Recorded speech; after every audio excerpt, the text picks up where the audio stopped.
Okay. Ready? Yeah, we're live on YouTube. Okay. Good evening, everyone. Thursday night, Yud Elul. We are live from Efrat. Zera Hashem, the learning.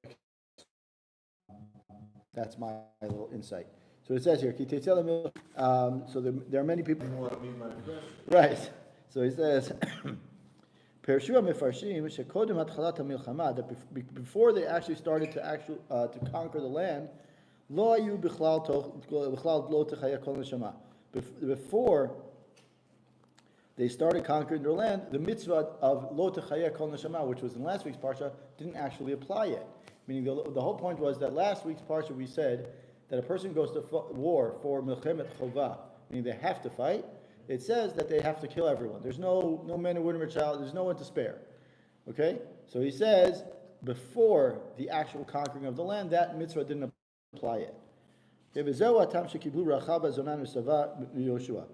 actually, if we look at the story of Rachav and her family, that was right before. It was right before they actually went in to conquer the land. Right? They sent a few spies in before. Yeah, so that's what he's saying. He's saying is the whole point is right. So he said. So that's exactly what he's saying. He's saying is that why did they allow Rachav to come in? Because Rachav said, I'm going to be smart. If I realize that they're going to do this peacefully, I might as well take advantage of the opportunity, right. As opposed to saying what? Saying no, I'm going to fight you, right? So there's no reason for it. So he says,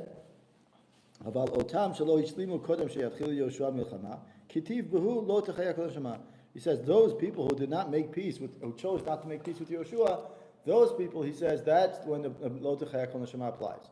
Now, before we get a little further, right, he says, is basically, if we look at it from this perspective, and why does this apply to Elul, we're going to get into it a little bit more in a second, but not about why it applies to Elul, but in general, like the whole concept here. But why does it apply to Elul? Basically, Yoshua gave them, said, listen, I'm giving you a window of opportunity. You know, the sale's good for 3 days. After that, sale's off, right? You decide, right? And how does that apply to us, into Elul? Right, it applies to Elul because we have, Hashem gives us a time to say, Yeshua Hashem being matzok, right? During Elul up to Yom Kippur, we have a time. So if we invest the time now during this window of opportunity, then what we get back is that 10 times better. Meaning next year is 10 times better because we've invested the time in Elul. Okay, so now he goes back. There he says. Now, if we look at the whole idea, if the whole concept that Yoshua gave the Amim, the nations, like basically an ultimatum, saying is either you go for peace or you go to battle, right? He says, why should they accept this? Why should we accept it after the conquest began? I mean, why should we not accept it? Meaning, what's the difference whether they do it, right? If they fight one fight, let's just say they went to war with one nation, they saw they won, and then the other nation say, you know what? We still want to do peace. Right? In other words, they learned their lesson, so why should it not apply? Why is there a cutoff? Right, why is there a cutoff? Exactly.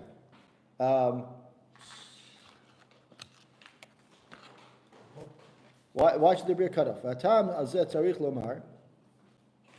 So he says, Shakadosh Baruch Hu Ratzah Lehorot Yisrael. Hashem wanted to teach Bnei Israel, She'otah haaretz hatovah eina yochal lisbol anashim ra'im v'chataim. This paragraph was so powerful to me when I was reading it.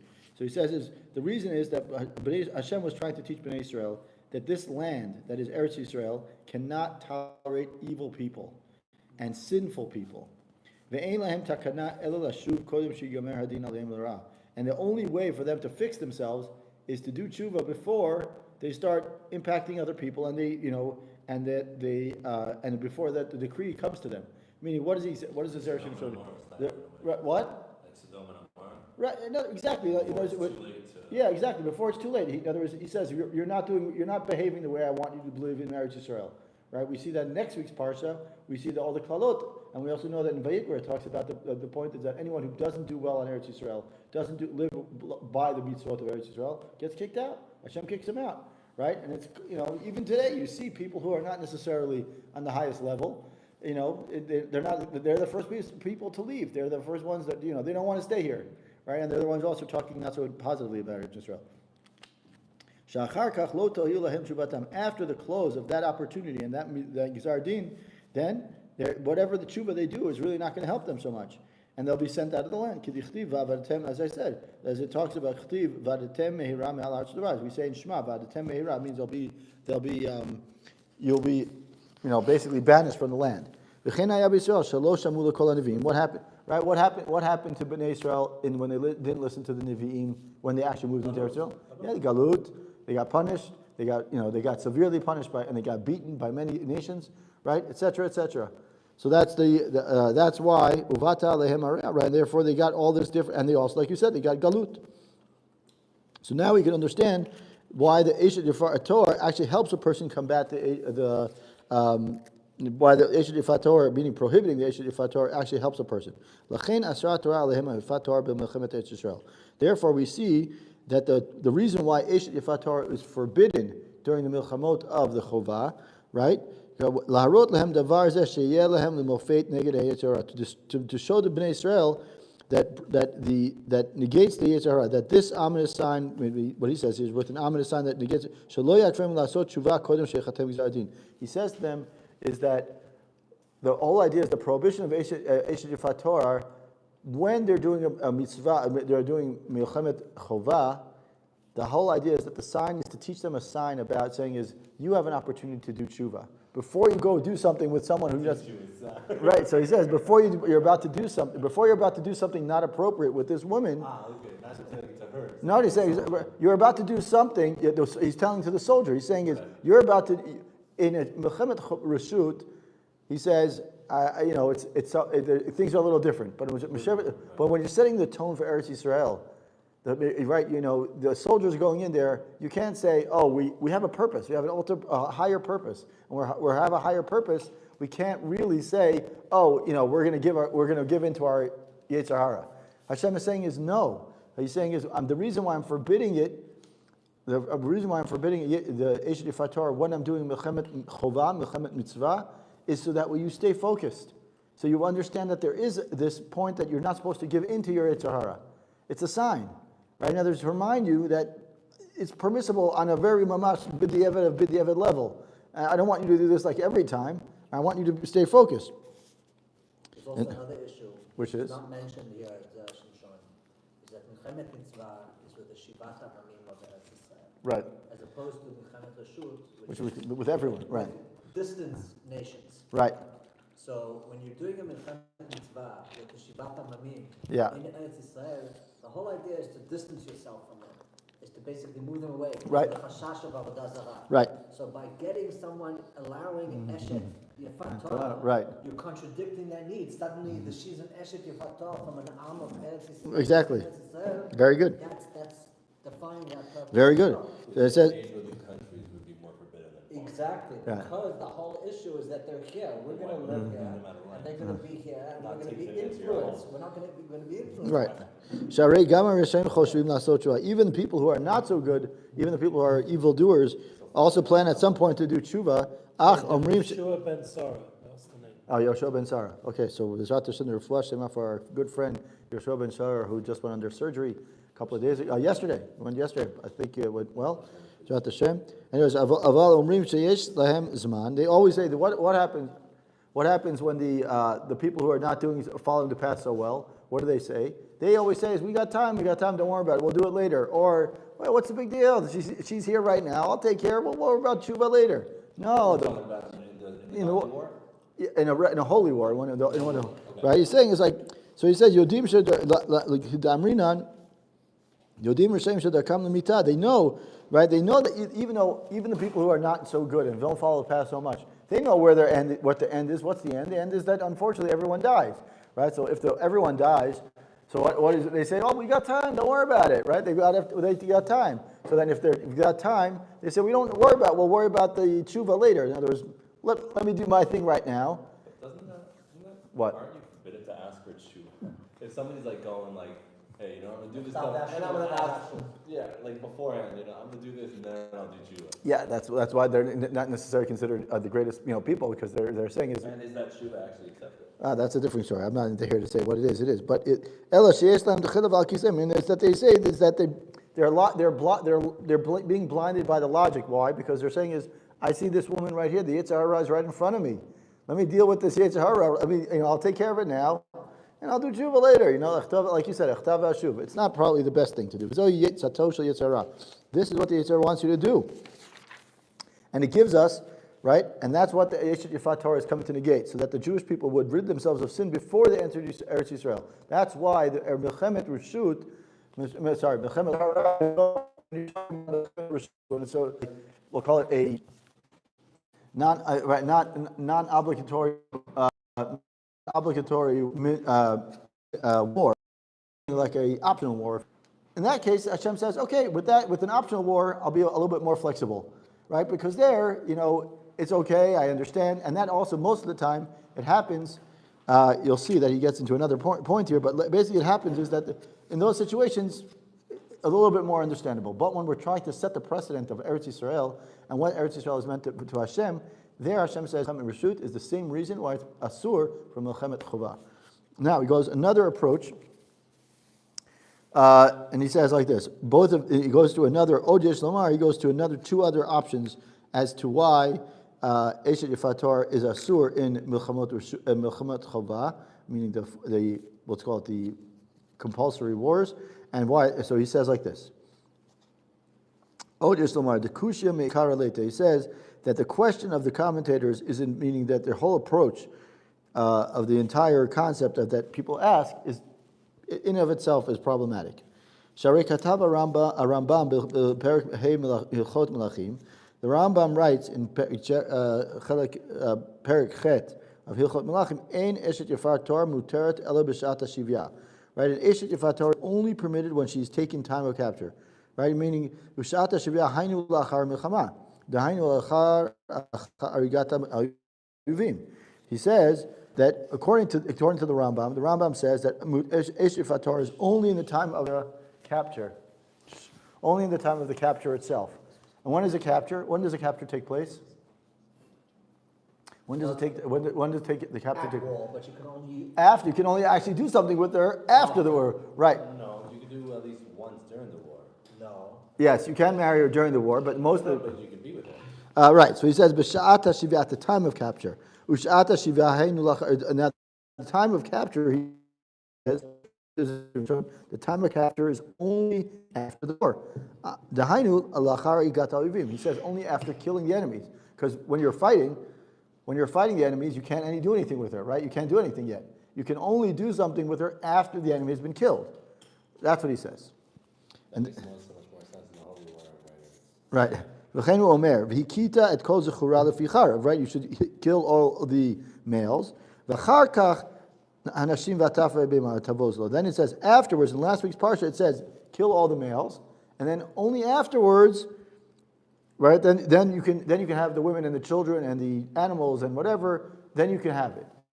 Meaning he's saying that you can't take the woman when the man's still alive, right? Well, you can't take a woman and say, oh, she's mine if her husband's still right. Exactly. Again, doesn't it still say that you can be with her one time? Yes, you can, but that. If No, I don't think so. I don't think it's ifishish. I don't think so. And in this case, you had to kill the men as well. I thought this was only in a case where the men didn't have to be killed. Melchemet Reshut. If it was like we're talking about but Melchemet Reshut, meaning you're allowed to take some things you have to just completely destroy and obliterate everything. You don't get to keep anything. Right. That's And Melchemet the Chovah That's Melchemet Chovah in Right. Israel. in Israel. in Israel, right? Against the 7 nations. And in Melchemet Chovah, can you take the women? No. No. Okay. When can you take the women? When it's Melchemet Melchemet Reshut. Reshut, when you're trying to expand the borders of Eretz Yisrael beyond that which Hashem, like what David HaMelech was doing when he was fighting. So in Melchemet Reshut, you have to kill the men? Yes, that's what he's saying. He's saying in last week's parsha, And the women and the livestock and all that. are become yours. You're allowed to Men keep. have to go. Right. That's why the psukim last week's parsha, the psukim read, kill the men first, and then the women are available to you, and the children and the cattle, or whatever. Good question. And then he says, in this week's parsha, he says that's why. I mean, he doesn't say it here, but that makes sense now as to why the last week's parsha ends on Melchemet Reshut, and then this week's parsha it continues with Melchemet Reshut. Why? Because in order to explain to us that the Eshet Yifat Torah only makes sense when you have been killed first, and then the women can then become your Eshet Yifat Torah. But even so, you have a whole list of halachot of Eshet Yifat Torah because you have to be. It's a very unique condition and situation. And then he says, according to this, there can be a Eshet Yifat Torah during the wars with other nations, the Sharumot, meaning not the 7 nations, like you mentioned. What? 7-nation army. Right, 7 nations, right. So he says, there is a time, right? There is a time when you can capture the women. That's only after the men have been killed. When we're fighting against the 7 nations that are there, the 7 nations that are there for us to conquer Eretz Yisrael, right? We have no time to capture. The only thing that we can capture is actually their money. Meaning we can kill. We have a mitzvah to kill people from the Sheva Amim. We can keep their money, but we can't keep like all their stuff, their possessions. Besides their money, we have to actually give up. But their money we can keep. Gold, yes. Right. Livestock, no. Correct. Right. So he says here, Adarab, only their money. And there was no capturing of women. Adarab,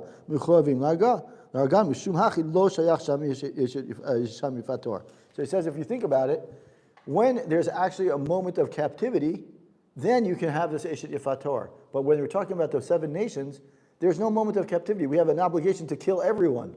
Right? That's the obligation. So if we have an obligation, there's exactly, and right, that's what he's saying. His technicality, that technically there's never a moment of shivya. So that's the point. Is he's saying for Eretz Yisrael, of course it makes sense not to have one because there is no moment where you can actually it would apply. When you're talking about expanding the borders of Eretz Yisrael into Mechemet Reshut, then there's a moment when you kill the men and the women and children are still alive, then and the livestock is still yours. Then you could say, okay, great. Now the situation of Eshet Yifat Torah applies. Now he says, V'od b'Mechemet Eretz Yisrael, when we're conquering Eretz Yisrael, he said, Chovah al Kol Yisrael ha'arol kulam ve'ino bi'ado lachyotas. So he simply was unable to keep her alive. Right? Other people are going to, basically he's saying is, there's not going to be a woman spared during the time of conquering Eretz Yisrael. There's not going to be a moment where you say, okay, women, let's give a pause. We'll have a nice peaceful pause for a few days. No, the point is that if I don't kill her because I think she's attractive, the next guy's going to come and say, I have a mitzvah to kill everyone, so I'm just going to go out and kill her. Like there's no moment of where one guy says yes and this other guy says no. Like it's open to everyone, meaning to kill them all. Not the case. Right? He says is in a Melchemet Reshut, one person could say, I want to keep her as a woman. And he says, okay, that's yours. And then we could, you could either fight it out with the other guy, or you could say, fine, she's yours. But in the case of Melchemet Chovah, we don't have that situation because if I say I want to keep her, the next guy says, you don't have an opportunity to keep her. She has to be killed. So there's no one to be alive. So there's not an option for Eshet Yifat Torah. So that's why we say Eshet Yifat Torah only applies to Melchemet Reshut, because in every other situation it doesn't apply. There are no captives. There's no captives. They're all dead. Exactly. So that's what he said. That's how we know that this only applies for Melchemet Reshut. I actually know that. I thought it was allowed. No. Torah for the 7 nations inside of Israel. No, the opposite. He's saying is that the whole point of the reason why the Yetzer Hara allows us to have it, he said before you came, he said the reason why we're allowed to have it, why the Yetzer Hara is permitted outside of Eretz Yisrael is because the Kedusha of Eretz Yisrael is so strong, and Hashem doesn't want to even allow us to get into the mindset that Yetzer Hara is permissible. What do we know about Hashem saying when we do things wrong in Eretz Yisrael? He kicks us out. He kicks Galus. It's automatic Galus. Right? We see that when Bnei Yisrael do go into Eretz Yisrael, what happens? They do the bad things. They don't follow the Nevi'im. The Nevi'im chastise them. What happens? They get kicked out. But we're permitted to do it when we're trying. Because the Yetzer Hara is going to drive us out, but the Yetzer Hara maybe isn't as strong. Out when we're trying to expand Eretz Yisrael, but in the biblical borders of Eretz Yisrael is tamed. It's tamed, and Hashem says correct. And Hashem says that should be your sign. It's like 2 sides of the same coin. On one side, I'm telling you, it's permissible. Obviously, it's not the ideal scenario, but it's permissible when you're trying to just expand the world's, the borders of Eretz Yisrael. But when you're in Eretz Yisrael, the flip side is no way. Don't do it because Eretz Yisrael is so much higher than your urge for your acting up right now. That's the. That's the first Torah.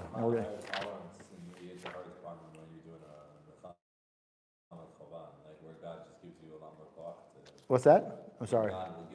No, what was the question?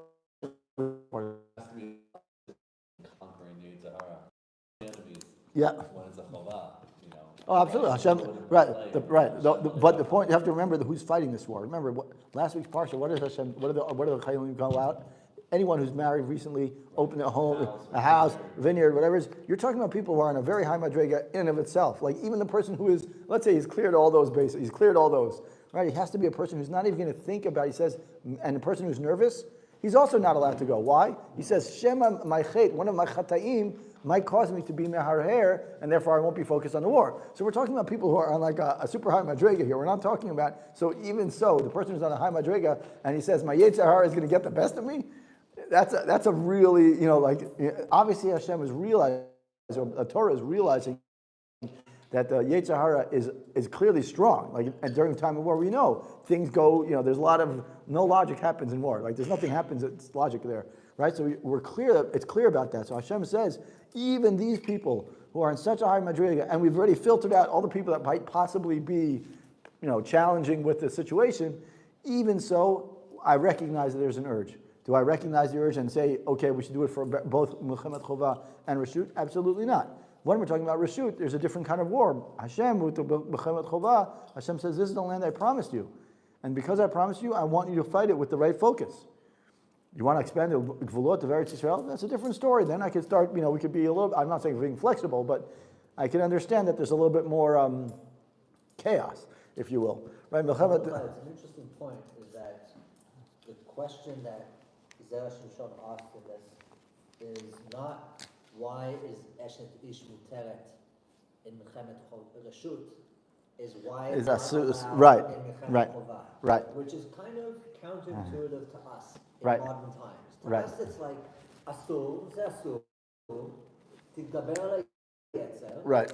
and meaning my personal question is, why isn't it even allowed the Milchachila, right, Milchemet Reshut? right. Right? I mean, we come from a different Well, perspective. so he's asking this. What his answer is, he's saying is that because in Milchemet Chovah it's not allowed. Why is it not allowed in Milchemet Chovah? Because they have to kill everyone. In Milchemet Reshut, the women are still alive, so that's when it becomes permissible. Right. You're asking. You're asking Even about. then, it's what is like, that? okay, you still got a Milchemet Yetzer, just like there's other Isurei Right. There's other Yitzhak around things going right. going around, and the bigger question is like, what Lama Dafka Po? Right.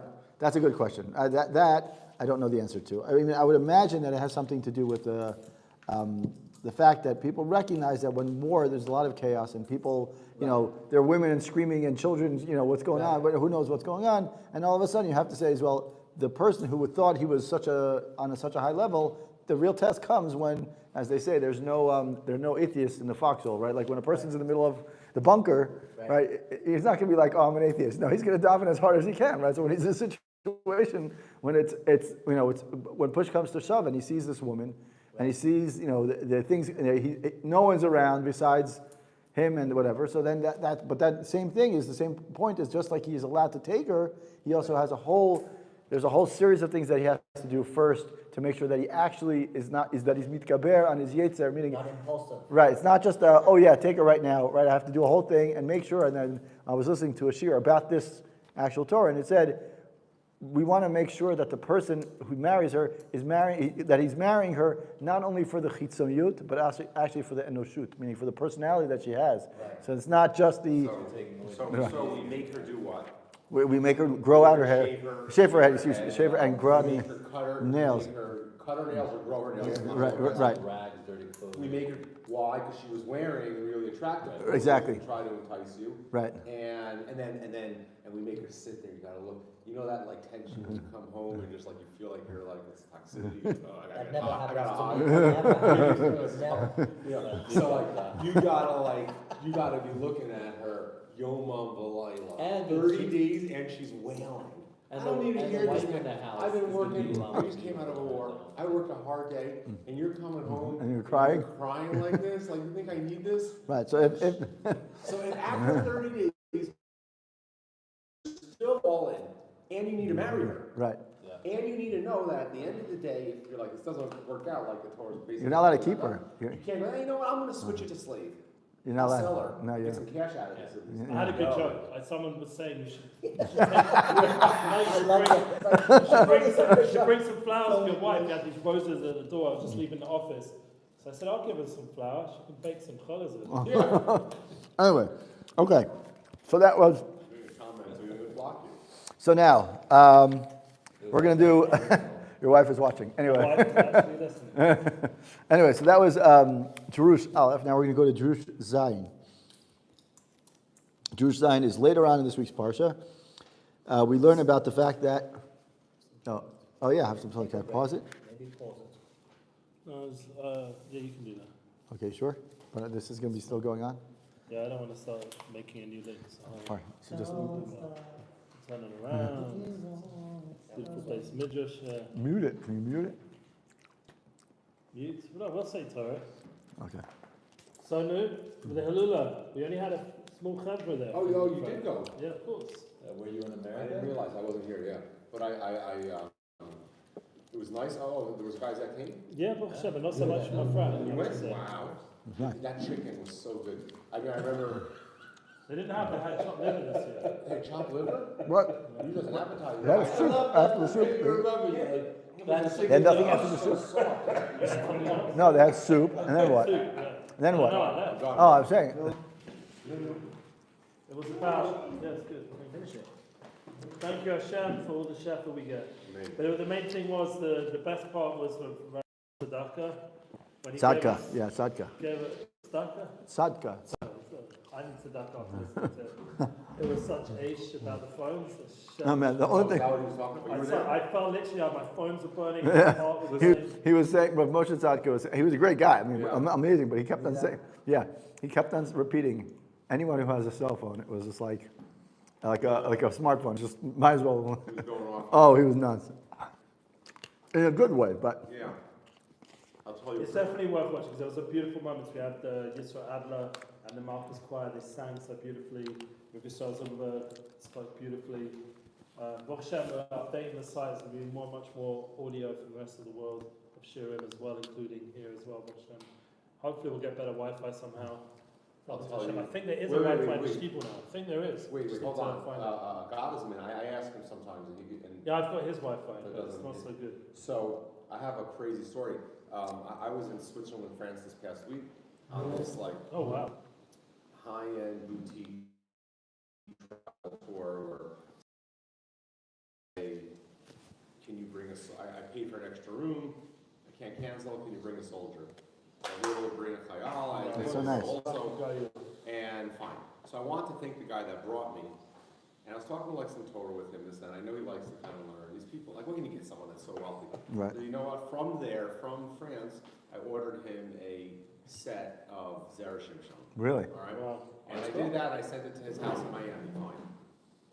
2 hours after that, I get a text from someone I guided in December. okay, Who is living in North Carolina, is either a ger or going through Beirut, and his mom is a shtickle Talmud Chacham, and wildly successful. He was one of the most impressive people I've met. Greg Upham is his name, and his wife was the sweetest could be, and he's a big Baal Tzedakah, and he's a big lover of Israel, and he mamish knows Torah. He knows a lot of Torah for your, like, on your way to Green River. He just knew a lot of Torah. So apparently, I mentioned to him, the car, because we were talking about, I learned this sefer called Zera Shimshon or whatever. I didn't think much of it. Anyway, I hadn't spoken to him since then. 2 hours after I ordered the set for this guy Jimmy, who brought me down, I go, he sends me a text, this guy Greg, and he goes, hey, I know we haven't spoken since December. I remember our conversation in the car about Zera Shimshon. I want to let you know I just ordered a set. what? So I was so moved. I Timing. quickly, I literally, I You told just him- ordered one. I just ordered it, so I took the email, I said, listen to me, Oh. and I sent it to him. And I said, look, I know this is crazy, I know, so you don't know who Jimmy is, but I'm on this trip. I want to thank your guy, I got on this set, you see the time, date, stamp, Right. from 2 hours ago, guys, I've never gotten a set before in my life, all right? I don't know necessarily what it means, but I'm letting you know, like, this is what happened, and they say this type of stuff Happens, goes yeah. on with With the the Zera Zera Shimshon. Yeah, it happens. It's interesting. So he wrote back. He's like, "Look, I don't know Jimmy either, but maybe we should all have a learning." Yeah, that would be awesome. Zoom or something. Anyway, Yeah. so the next Torah is about. It's a great story. These Zera Shimshon stories are weird. They're wild. They happen all. They happen it's remarkable. Actually, at the Hilula, he said there are two kinds of people in this room right now. There are kind of people who had some sort of thing happen to them because of their learning, or people who are learning because they made it tonight that they're hoping that something will happen. But those are the two kinds of people. And usually they start learning Zera Shimshon because they've heard of the Segula and they're waiting for it to kind of happen. Anyway. I found an apartment in a frat next to Shir David. That's a miracle. Really? That's a miracle. What? Really? That's a miracle. What are you doing? Hanukkah. It's a miracle. Amazing. That really End is. of Hanukkah. It's really hard to find. We went everywhere. See that? Zchut Zera Shimshon. Zera Shimshon. Anyway, so we're going to continue now, and we're going to do Jewish Zion. So one of the famous psukim, or maybe famous sections of this week's Parshat, and they're all famous, but one of them is that we're not allowed to, we have a mitzvah to actually not marry a Moavi and Amuni. And there's a famous Gemara, we're going to get to the Gemara later on, the Gemara in Yevamot, right, Amuni, we're not allowed to, the men are not allowed to convert, but the women, we're allowed to allow them into our nation, and obviously because we're allowed to, because of Moaviyah, Ruta Moaviyah. So obviously there was a permission. So that exactly that question as to why Ammon and Moab are so hated, meaning they're so, the mitzvah is basically we're not allowed to bring them in even 10 generations later. That's a strong one, right? So he's going to, right, that's what he's going to get to as well. He's going to say, he says, Mela, the Egyptians, I would say the opposite. I would say the Egyptians would be more of a hate than, right, exactly. So he's asked the question like that. Right, so that's what, he doesn't mention that here, but it's he does mention it sort of. So here we go. So he says, Al dvar asher lo kidmu etchem alechem. So he says, the pasuk reads that the reason why we're not allowed to, or that we're meant to, or we're not allowed to marry a Moni or Moavi, because these nations do not provide us with food, as the pasuk says, Al davar asher lo kidmu etchem alechem. Pirish Rashi says, Al ha'itza she'atzu etchem lachtiachem. Rashi says it's not, the pasuk says it's because they didn't give you food, right? But so he says, but Rashi says it's because they plotted against you to sin. He doesn't. First, he quotes the Mizrahi, and the Maharam Prague, the Gur Aryeh, and he says the pasuk yesh tamacher forash. Right? It's obvious. Then the pasuk says, here's the reason they didn't give you food and water. So why is Rashi sticking out his nose? Back to that again. And besides, didn't we punish them already? Right, exactly. So he says, like, why is Rashi all of a sudden getting involved? Didn't they also give you food, but they gave you like salty? That's later. He's going to talk about that in a second. That's towards the end. He mentions the fact that they gave us food, but it was even worse. Right. Thirsty. Right. So and he says, he says, why would Rashi even come up with, why do you think it's okay to add another reason? The pasuk clearly states, they didn't give you food, so there's your answer. So he says, Tertzu di Rashi diek milat davar. If you look at the pasuk, it says the word davar. Davar is not usually the word that we would say. Why, when we say, why are we not allowed to do something? Because blah, blah, blah, blah, blah. Key. Or kasher, or biglal, or whatever word, mipnei, or something like that. We would never use the word al davar, right? We never do. That's not the way. Even the Torah doesn't talk like that. We usually say ki, right? So he says the reason the word davar means that there's some sort of conversation or some sort of like the plot. They came up with a plot, and he says tertzu derashi diek milat davar shayalo lamar al asher. Right? It should have said al asher. The pasuk should have said al asher, and because the pasuk didn't say al asher or ki or something like that, and it would use the word davar, so these two, that is the Maharam Miprag, which is the Gur Aryeh, and the Mizrahi, which is another Mefaresh, both said is that the word davar means that some sort of plot, they were contriving something. Now he says, he says even after explaining this, we still have a question. Even let's say we accept the fact that Rashi, what they said is right. He said we have a question. Shaharei Rashi atzmo katav kan b'samuch. When he says Rashi later on, when we're talking about Rashi himself writes later on that tam shenitavu amonu moav hu mipnei shechtiu et Yisrael. The reason why we are so we're obligated to hate or kind of really not allow them into our nation is because they caused the Jewish people to sin. Shamachti la'adam kashelo min hargo. He says that one person causes to sin is worse than the one who kills him. V'lama lo perish hakaduv ikar atam. So he says, it says that the reason to hate Ammon and Moab is because of their attempt to cause us to sin. If that's the case, then why didn't they? When Nakatam she'eno ikar dahainu al davar shelo kimu, he says, I have a good question. He says, okay, let's just say that the actual reason is that it's because they cause us to sin, and maybe and if they cause us to sin is such a bad problem, then why didn't the pasuk say? Meaning it's the very Right. side Either the pasuk is right, and therefore it's not the main reason is that they didn't give us food, or Rashi's right, and because they caused us to sin. But one of them is wrong, right? You can't say that the pasuk is wrong because you wouldn't be able to say it. But the pasuk should have said, the pasuk should have said what? It should have said because they caused us to sin. The fact that the pasuk didn't do it, and Rashi does say that they caused us to sin, is something's not right here. That's the Gemara. It's a good question actually. The question of the Zera Shimshon. So now he says, "V'yesh lomar de'i hava kativ hatam shel machtiyat ha'adam lo haya efshar lomar amoni v'lo amonit." Right. So now he says a great idea, a great point. He says, what would be if I said the reason why you're not allowed to marry a Moavi or Ammoni is because they caused us to sin? Then what would be our default response? Well, if they cause us to sin, then everyone is off the tar. Even the women, right? And you would say even the women are forbidden.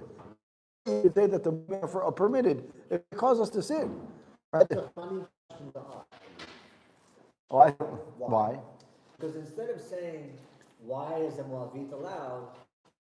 Oh, because the Moabite is allowed, therefore that can't be the Teretz. Meaning... Oh, I see what you're saying. Yeah. Seriously, Yeah. it's like, oh, why do we have to can't say Beferush and it's wrong because they didn't give you money? Because the women Well, are so allowed. he's going to get to another reason later on as well. There's another reason, but this is a good question. Face value. Yeah. Your face value, you're right. It's a good point. So he says here, we know the main reason was because of the women. The whole problem with Chet Moab was the women, right? Okay, so he says, Ela katavatam al davar asher kidmu shegam sham yesh lakshot. For there too we can ask that maybe why was the permission not apply equally to women? So he says, Hayal lehem lekadem anashim likrat anashim. For men should have come towards the Jewish men with food. V'nashim likrat nashim, and the women should have come with women, right? What happens when you give food to at those times, right? We have the men should have gone to the men, and the women should have gone to the women from mishum tzniut, right? V'tzarich l'taretz kol kvudat bat melchim. We have to answer. I don't know why we have to answer this, but he says that the women were probably in, but we have to answer it. I'm not disrespecting Zera Shimshon, God forbid. I'm just saying, to me, it's just like, right? So let's just say that it means that it's not appropriate for the women to go out. I do understand why he's saying it. Why? Because that's his way of exempting. Okay, right, okay, fine, good. Okay, you're saying He's saying because the men went out first and the women were inside their staying tents, at home, so right? they were not involved in the chet minachatchila because it's not Okay, nahuk good. Okay, good. for her to, for the Good. women to Okay. go. Right, they weren't expected to come. Good for you. Okay, good. Mimela anu lomdim shema sheyatzu lamilachti et Yisrael ein lahem shum ona. Says here, the fact that we learn from this is that the fact that the women didn't come out originally, and even if we say that their husbands or their fathers forced them to go, their sin, he's going to say that in a second, is that the fathers, for the younger women, the fathers forced them to go out. So if you say that women were forced to go out, you could say that they were probably not necessarily as excited to do the sin as originally what we thought. Right, exactly. So he says that, of course, exactly, anusotem. Okay? So he says like this. Lefi Emet. Now the verse is worded in a certain way that explains this whole perush. Perush pasuk kachu. Lefi Emet ikar atam shenitavu Ammon u'Moab kol chet shechtiyum. Right. The truth is the main reason why Ammon and Moab are so loathed, right, is because the sin that they caused the Jewish men to engage in, which we know is the chet Moab, right? Avalo al maseh chet mamash ela eitzah v'ha'ichrach.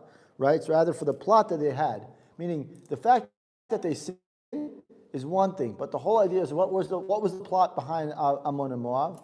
The whole plot was how do we cause Bnei Israel to sin, right? And that plot is even worse in some ways. He says is worse than the sin itself, because their plot shows what their really intentions are. What's their intention? to cause Bnei Yisrael. Oh, we're about to get there. Yeah, very good. We're going to get there. We're going to get there. Very good. Very good. We mentioned that before. This guy you're holding, man. You're holding. Very good. Yeah. So he says like this. He says, but rather the plot itself. Like I said, the reason why it says al devar, meaning the whole plot, is that the whole point is that the father or the male forced the women to do what the plot that they had in their head. Like you had this whole plot in your head, and instead of saying, okay, it's just in my head, they started taking action. And instead of doing it themselves, they caused their daughters to do it. So he's saying this whole plot, that's the reason why it says al devar. The pasuk it says al devar, the plot itself, and therefore the plot is worse. That's why the pasuk uses the word al devar, and why it says that's the main sin. The main sin is not necessarily that it's al devar, is that it's the devar is the plot that they had, plus the fact that they didn't give you food and water. Meaning the devar, the whole idea is the storyline of the devar is the plot, meaning al devar, the plot that they had to cause us to sin. Asher lo kidmu etchem, right? And then also, and he doesn't use the word vav, but you need a vav, but he doesn't have it there, right? But it's saying that the Jewish people, which entails compelling them, right? He says, since the men created this whole plot, therefore it applies to the men. That's why he says, va'afilu hachi im haya lehem zechut liot maktimim b'lechem v'mayim. Let's say Ammon and Moab had the merit of going to, they had the merit to go out and give food and water to Bnei Israel. Hayunit kanim kitzat, their sin would have been somewhat. Let's say they would have said, you know what, we see Bnei Israel coming, and you say, you know what, we feel bad for what we did a couple of years ago. We're going to be large. We'll be the big person. What we're going to do? We're going to go out and give them water and food. Right, the first time when Bnei Israel leave Mitzrayim, right? So they go out. They see Moab and Ammon, see them, and they say, you know what, let's try to do a sulcha, as they say in Hebrew, right? Let's try to do a little something.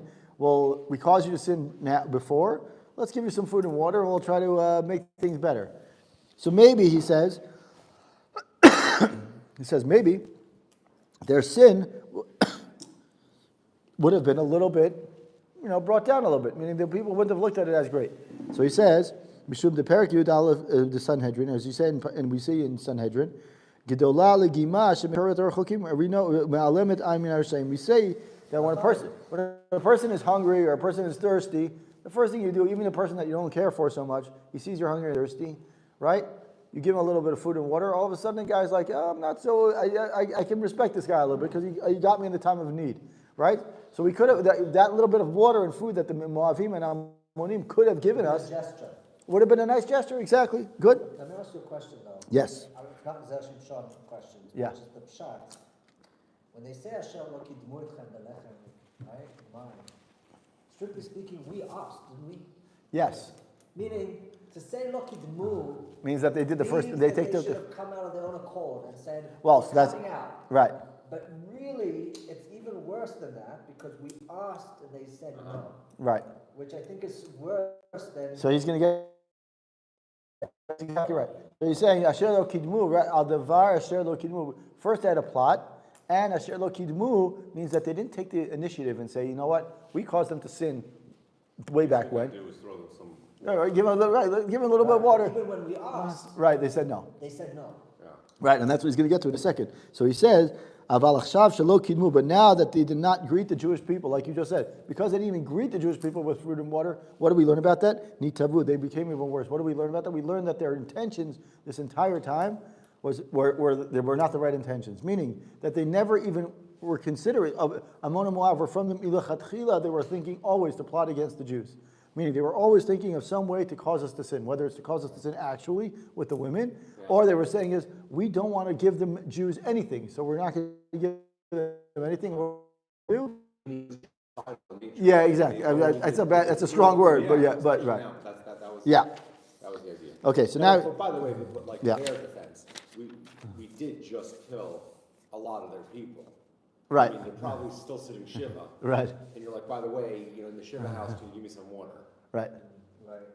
Okay, I hear that. I don't know if it was so. I don't know if it was so close, but you're right. Right. You're saying it's still fresh in their minds. I would think so. I would think so. Yeah, good point. Good. Okay. Now he says. Now he's going to say something that you v'im tomar. He says something beautiful, and then he goes into Balak and Bilam in a second. Let's just say, like you mentioned before, or you said that they did give them food at the end of the day, right? They did give them food. Right. Okay, salty or not, they gave them food, right? Right. Right? He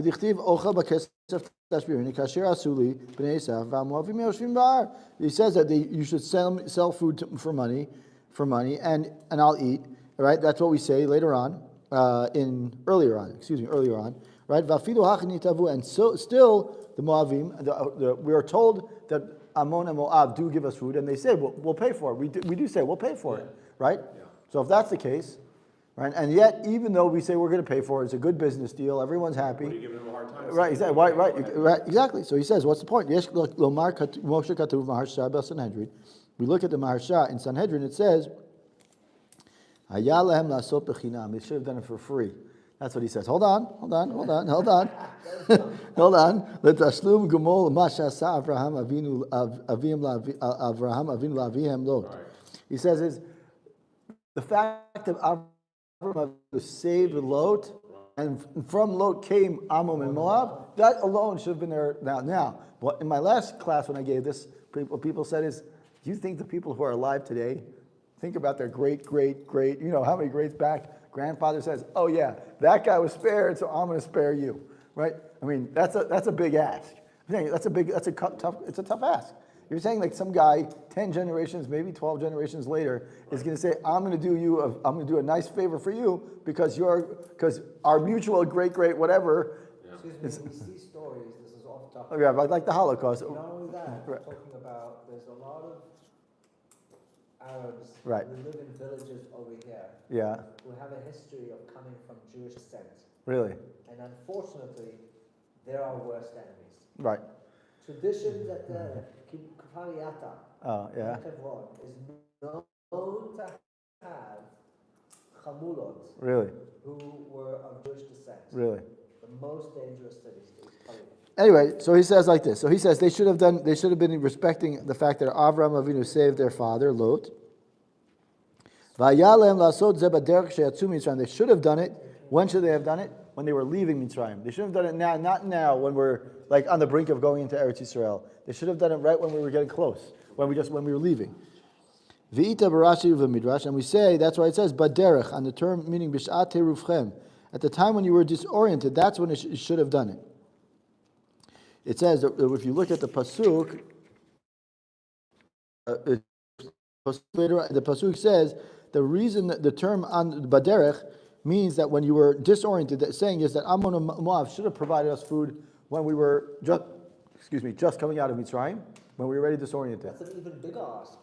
Exactly. They weren't even there. Right. So he says even when the Jewish people were in distress, these people did not come to help them. Now he says like this. Right, so now he's going to ask you even a better question in a second, which is, I think, it's a great question. Anyway, so he says that either which way we end up, it's too late. It was too late for them to try to save themselves from punishment. Their whole time they've been doing, right? They're basically doing things to hurt them. Now he says, "V'im tomar shema shelo asu b'chinam ein lam kol kach hashma." Let's just say we say, you know what? The fact that they did it for money, they were right. Think about it. He says, look what he says. Right? You have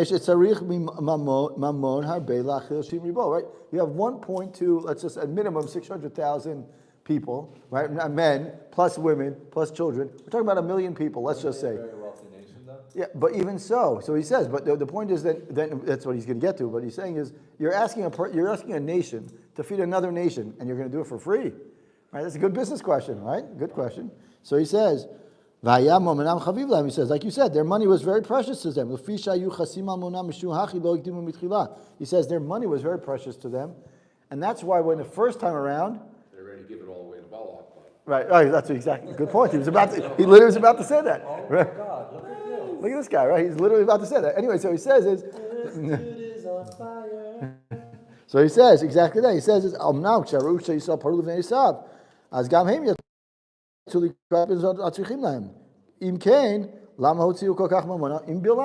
says exactly that, right? Exactly. He says, I don't understand. If they're being stingy here, right, they want to make a business deal here, and all of a sudden they're like, we want to make money here, but all of a sudden we're like, oh yeah, we'll give all the money to Balak and Bilam. So you can't have it both ways, right? Either you want to make the money, that's fine, or you want to say we'll do it for free. But you can't say, oh, we're going to do it for money here, and then all of a sudden, because we want to make a buck, but then all of a sudden you say we're going to invest all our money in Balak and Bilam. We can't do that. You can't. It just doesn't work.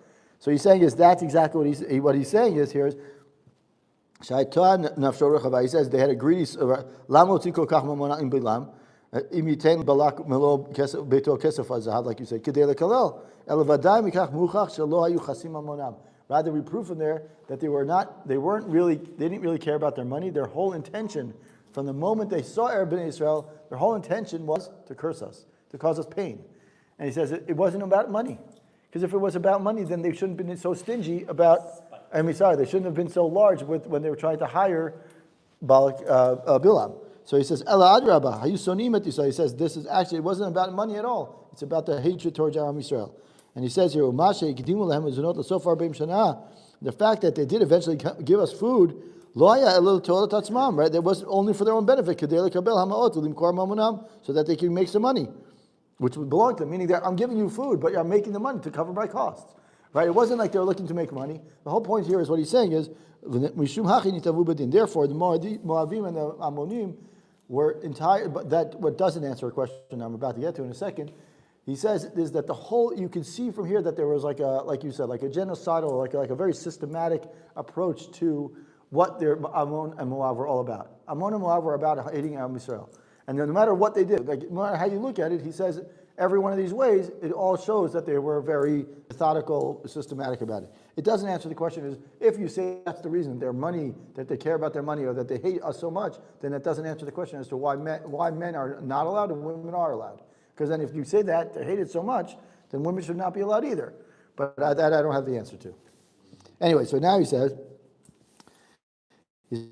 well, I go back the last psukim of this week's parsha, it says, "V'amar katuv v'lo ava Hashem l'ishmoel bilam ve'yafoch lecha et haklala livracha." So he says, the pasuk says that Hashem refused to listen to Bilam, and he reversed the curse to a blessing for you. He asked a very good question. He says, "Mahu milat lecha." If you look at the words, the word lecha is completely extra. We don't need the word lecha to understand the pasuk.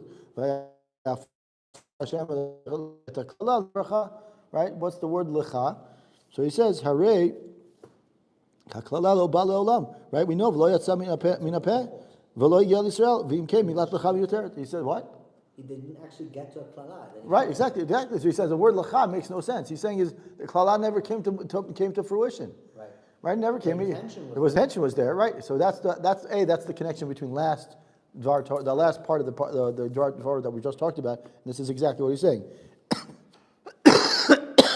V'yesh lomar shekvar yadu Hashem mevarech et Yisrael yeh gam baruch v'amekalel et Yisrael yeh aru. We already know in Bereshit we know that mevarech baruch mekalecha or we know that already, right? V'kamash malan krash afal pi shabilam berech et Yisrael im koza lo nitbarech. We say that even though, what did Bilam do? We know that a person who blesses Bnei Israel gets the baruch himself, and a person who curses also gets cursed. So he says that the fact, even though Bilam did indeed give us a bracha, he didn't get the bracha. Well, he was cursed. Ala adrabah, the fisha kavanato hayta lekalel, right? Uvalmot hakadosh baruch hu choshev v'machshava kamaseh. He says, on the contrary, his intention was to curse, and since his intention was to curse, Hashem doesn't, not unlike us in Bnei Israel, which also an important lesson is that Hashem doesn't mitzaref machshava to maaseh. Machshava tova. Machshava tova, right? But in other words, if we have a machshava, right? If we have a machshava and we don't take action on it, right? We don't. For us, for Bnei Israel and the Jews, Hashem says, okay, you have a mind, you're thinking about something, you're thinking about doing a sin, but you don't actually do it. That's great. Meaning you don't actually take action on it. So I don't mitzaref. For a non-Jew, choshev machshava k'maaseh. According to the non-Jews, Hashem says, "Oh, your evil intentions are just as bad as the actions themselves." Mishum hachi nishar b'chlal orach harun. Therefore, he says he stays. The Gemara Shabbos Tov and stuff. And all that. Shavuot